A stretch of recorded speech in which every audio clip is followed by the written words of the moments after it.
From the Weather NorCal Command Center, this is your afternoon update.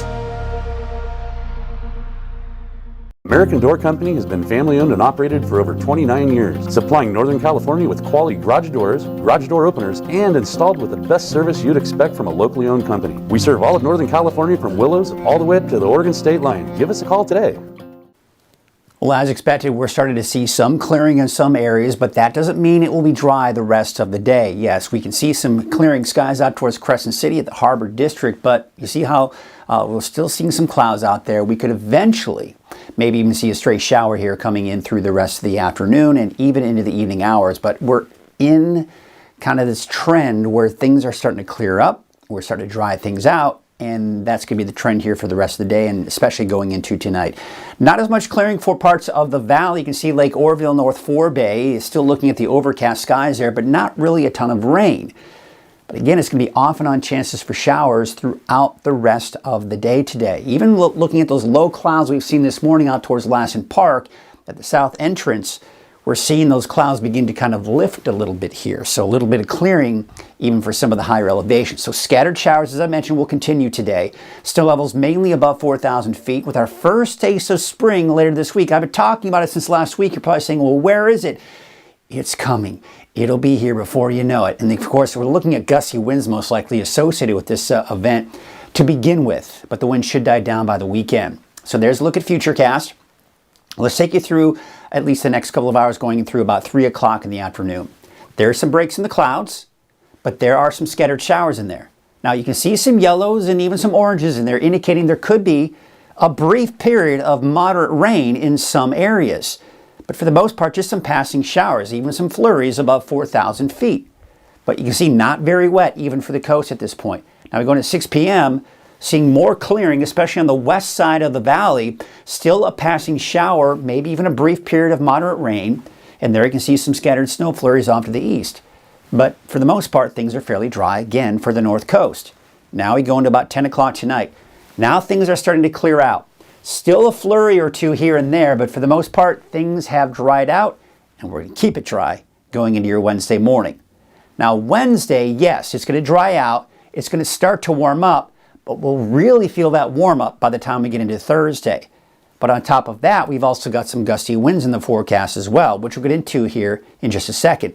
But I want to talk about the forecast rain totals, just to show you how insignificant it is.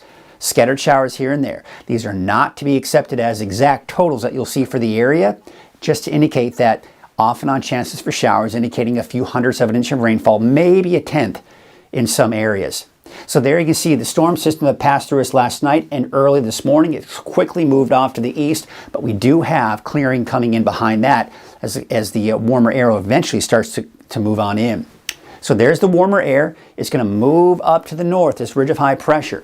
The first thing we're going to notice is winds picking up through the day on Wednesday, but I think they'll be in full force on Thursday. High pressure here, low pressure down over here. The difference between the two will create what's called a strong pressure gradients. Upward support here, or upper air support that is, for those strong winds here that we'll see on Thursday, probably lingering on into Friday before they start to die down again. But Friday, as we go into Thursday and Friday, temperatures in the valley mid to upper 70s, for the mountains low to mid 60s, and for the coast temperatures in the mid to upper 60s for those daytime highs. Those winds finally died down over the weekend. Warmer air still in place for Saturday, Sunday, still warm temperatures.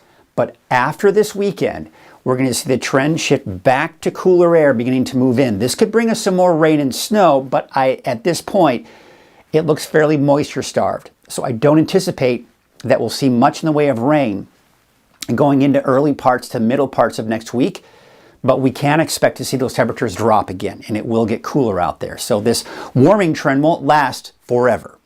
All right, so let's take a look at those winds I was talking about. Today, not so much of an issue for the rest of the day. All right, but as we go into Wednesday, notice the winds, still not an issue Wednesday morning. Taking into the noon hour on Wednesday, notice the winds are beginning to ramp up a little bit here, but still nothing major at this point. Then we go into Wednesday, 5 p.m. Now the winds are beginning to kind of pick up. You can see those winds upwards of 20 miles per hour for parts of the valley. Then we take you into your Thursday. Notice now they're really starting to pick up. Now what you'll notice here It's mainly going to be on the north and west side of the valley. So here's I-5. East of I-5, around Chico, Oroville, for example, your winds probably won't be as strong as, say, Redding and Red Bluff. And look at the foothills, really strong winds there, and we can see some strong gusts in parts of the eastern mountains as well.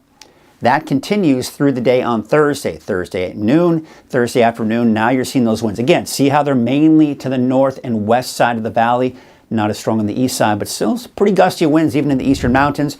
But notice, even the coast, the winds won't be quite as strong there, not to mention out towards Trinity County. All right, so for today, temperatures upper 50s to low 60s. Off and on chances for showers, you saw that. 40s for the higher elevations, low to mid 50s for the coast, and even out towards Trinity County. Let's take a look at your 7-day outlook. Breezy on Wednesday, windy for Redding and Red Bluff on Thursday. I'm keeping it breezy for Chico, not as windy as you saw there. And then on Friday, winds kind of starting to wrap themselves up. Calmer winds, but still warm over the weekend. Let's take a look at your 7-day outlook for the North Coast, Inland and Weaverville.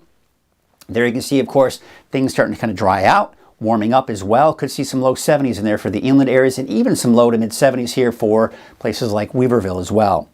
Taking a look at your 7-day outlook for Mount Shasta, Alturas, and Susanville. I've got breezy conditions for Siskiyou County here, off and on for Wednesday, Thursday, Friday. Breezy also for Alturas, but I do expect that around Susanville it'll be breezy on Wednesday, winds will be a bit stronger on Thursday, and then they start to die down on Friday, but calmer winds for the weekend, but still staying fairly warm.